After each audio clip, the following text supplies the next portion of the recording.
La vidéo que vous allez visionner a été réalisée sous la contrainte. Je suis actuellement séquestré par mon fils qui m'oblige à produire des vidéos tuto pour YouTube afin de vous faire partager mon expérience de drone. Je dois vous laisser.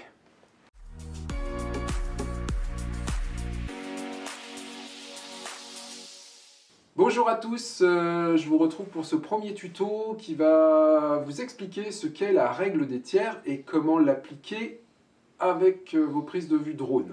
Alors, la règle des tiers, elle vient essentiellement de la photographie, mais avant la photographie, les peintres l'utilisaient à la Renaissance et les architectes de l'Antiquité aussi. Cette règle des tiers, alors on peut plutôt parler de principe parce qu'il ne faut pas la prendre comme une règle stricte à suivre, va essentiellement vous servir à dynamiser vos images, à les rendre plus vivantes.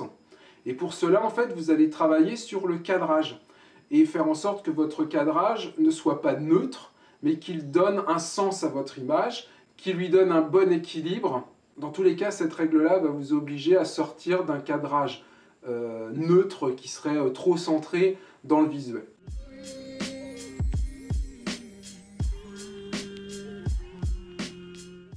Donc le principe de la règle des tiers, il est simple, il est basique.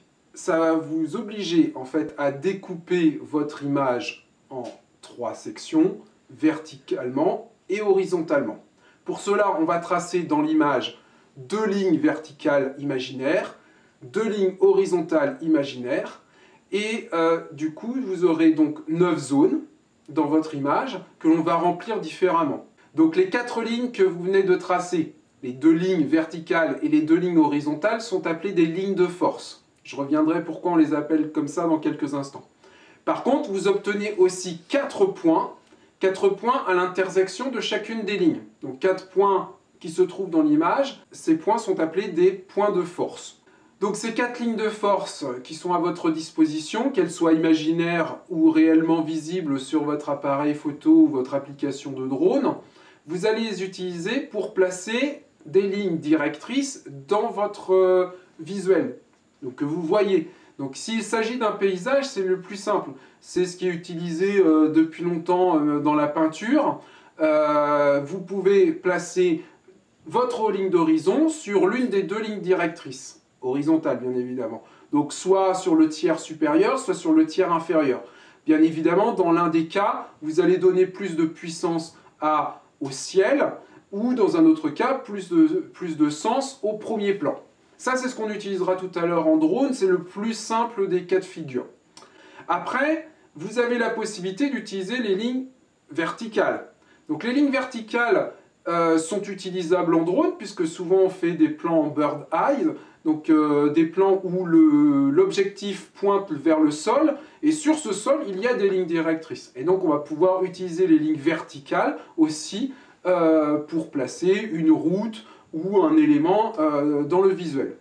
Par contre, les lignes verticales, c'est vrai que sur des paysages, c'est plus difficile à utiliser. En photographie, elles sont fréquemment utilisées, ces lignes verticales, pour découper la partie en différentes zones, pour mettre au premier plan un sujet, donc souvent un personnage, mais ça peut être une zone d'action aussi. Et c'est vrai qu'en drone, ça va être parfois un peu plus difficile à utiliser, mais on va pouvoir le faire. Admettons, vous filmez une statue, vous filmez un château ou une tour de château. Et ben, vous allez pouvoir utiliser ces lignes verticales afin de placer le sujet principal, c'est-à-dire ce que vous voulez montrer en priorité. Les lignes verticales et les lignes horizontales donc, vont se croiser. Et ce croisement, comme j'ai appelé tout à l'heure, c'est le point de force. Vous pouvez y placer idéalement un objet bien précis.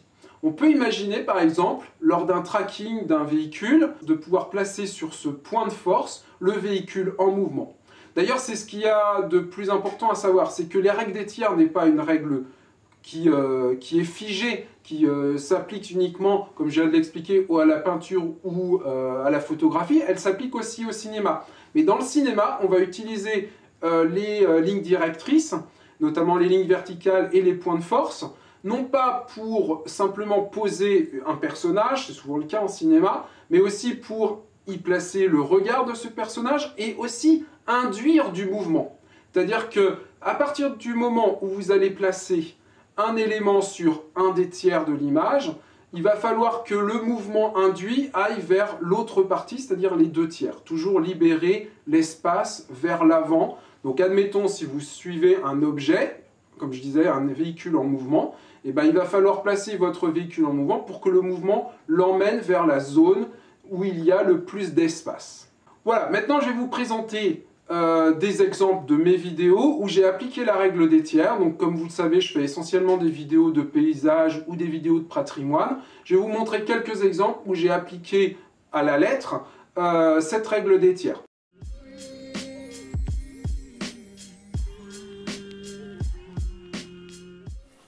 Donc le découpage le plus simple dans un premier temps, celui qui est le plus facile à mettre en œuvre, c'est de faire un découpage horizontal avec un 2 tiers, 1 tiers, 2 tiers représentant votre premier plan et le tiers supérieur, souvent le ciel ou un arrière-plan. Vous allez pouvoir l'utiliser sur des découpages de couleurs comme ici ou des découpages de textures dans son plan-ci, mais conservez la ligne horizontale supérieure sur la ligne d'horizon, de manière à avoir un plan qui est non centré et qui utilise cette règle des tiers de façon la plus basique possible, mais celle qui fonctionne le mieux. Que ce soit sur des plans en avançant ou en reculant, comme sur des plans comme ici, latéraux, où on conserve le premier plan dans le 2 tiers inférieur et dans le tiers supérieur, on a généralement le ciel ou l'arrière-plan. Alors ensuite, au lieu d'utiliser la ligne horizontale du haut, on va la descendre sur celle du bas. Et à ce moment-là, on va retrouver plutôt un premier plan au tiers inférieur et un second plan sur les 2 tiers supérieurs. C'est moins fréquent, ça s'y prête, ça dynamise aussi les images, ça fonctionnerait très bien avec le ciel. Dans un troisième temps, on peut avoir un découpage 1 tiers, 1 tiers, 1 tiers, où cette fois-ci on a premier plan, second plan et ciel comme dans ce plan, ou sur d'autres visuels qui s'y prêtent bien comme celui-ci, où là un découpage de couleurs entre l'horizon, le ciel, les montagnes. Dans ce cas-là, on peut avoir des mouvements de caméra qui modifient l'aspect. Donc concernant les lignes verticales, le 2 tiers, 1 tiers va aussi fonctionner, comme ici avec un premier plan et arrière-plan. Mais c'est vrai que le 2 tiers, 1 tiers avec les lignes verticales va aussi beaucoup mieux fonctionner avec des plans en plongée ou des plans en bird eye comme ici, où on va plus facilement découper en vertical que dans d'autres situations à l'horizontale. De toute manière, on garde toujours, l'important est de ne pas garder d'éléments centrés sur votre visuel. Bien évidemment, on peut fonctionner dans l'autre sens, 1 tiers, 2 tiers. Ici, c'est moins, il n'y a pas vraiment de règle en soi. Plus rarement, on aura un découpage en 3 tiers verticaux. C'est quand même plus rare. Après ligne horizontale et verticale, passons aux points de force. Les points de force, donc c'est ces croisements de 2 lignes, une verticale et une horizontale. Votre objectif va être de placer votre sujet dans un de ces croisements. Bien évidemment, ça va être difficile que ce soit constamment pointé à cet endroit-là. Mais dans votre plan, l'intérêt va être de le placer dès le départ pour attirer l'œil sur cette zone. Et donc l'étape ultime va être de penser à la combinaison de lignes horizontales et verticales, de lignes horizontales et verticales et de points de force.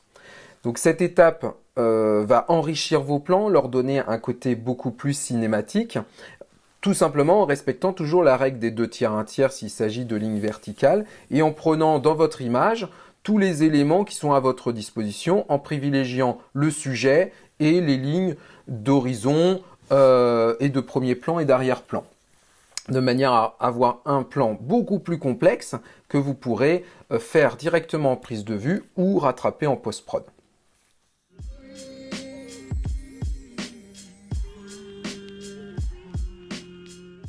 Donc on se retrouve en extérieur, cette fois-ci pour une démonstration pratique avec le drone en main. Donc moi mon drone c'est le DJI Mavic Pro, comme vous devez le savoir si vous avez regardé les autres vidéos qu'il y a sur la chaîne. Je vais vous présenter quelques plans pratiques, faciles à réaliser, basiques, qui utilisent la grille et donc la règle des tiers, de manière à pouvoir faire des plans qui sont dynamiques sans pour autant être compliqués à réaliser. Donc le décor d'aujourd'hui, ça va être le vignoble alsacien juste à côté de chez moi. Il y a des vignes, il y a des routes, il y a des collines derrière. Le ciel est nuageux et le vent est présent, mais tant pis, on va faire avec pour cette démonstration. Allez, c'est parti, on va décoller dans quelques instants. Donc quand vous faites vos prises de vue, il faut s'assurer d'avoir la grille d'activer. Et pour cela, vous allez aller dans vos paramètres pour activer ce qu'on appelle la grille, c'est-à-dire en fait ces repères verticaux et horizontaux qui font votre découpage de la règle des tiers. Ils ne sont pas là juste pour vous gêner, au contraire, ils sont là pour vous assurer de positionner correctement vos éléments, que ce soit les sujets ou que ce soit dans ce cas-là la ligne d'horizon que l'on a placée immédiatement sur le tiers supérieur de manière à avoir un plan qui respecte ces règles des tiers. Après, ce sera donc à vous d'ajuster dans vos prises de vue. Donc avant de commencer à faire vos mouvements, de positionner votre ligne d'horizon par exemple, soit sur la ligne du tiers inférieur, soit sur la ligne du tiers supérieur en ajustant. Et à ce moment-là, une fois que vous aurez ajusté, vous pourrez mettre en place votre plan et donc pour faire vos mouvements de caméra. Donc là, par exemple, en avançant et en replongeant vers le sol, vous remarquerez que à la fois en avançant et en plongeant, ma ligne d'horizon reste à peu près sur la ligne du tiers supérieur. La ligne horizontale, bien évidemment.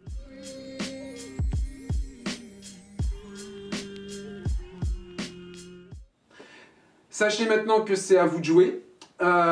Et pour cela, partez sur de bonnes bases.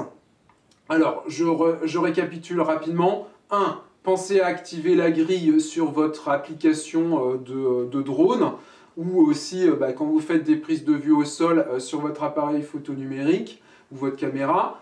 2. Utilisez les lignes horizontales pour y placer essentiellement la ligne d'horizon, mais aussi les éléments du premier plan. Pensez à placer sur la ligne verticale, l'une ou l'autre, les sujets ou les objets que vous filmez, de façon à ne pas les centrer dans votre visuel. Et quatrièmement, et dernier point, si vous ratez tout à la prise de vue, c'est pas grave, vous pouvez tout rattraper en post-production, au montage, tout simplement en utilisant cette règle des tiers, en recadrant votre visuel sur votre logiciel de montage vidéo. Bon, logiquement, je devrais terminer cette vidéo en vous disant de cliquer sur le pouce bleu si vous avez aimé, de laisser un commentaire ou de vous abonner. Mais à vrai dire, comme je fais ça pour partager mon expérience et sans d'autres retours de votre part, si vous le faites, tant mieux. Si vous le faites pas, c'est pas du tout grave. On se retrouvera peut-être dans quelques temps pour une seconde vidéo si ça vous a plu. Allez, à bientôt et d'ici là, faites voler votre drone.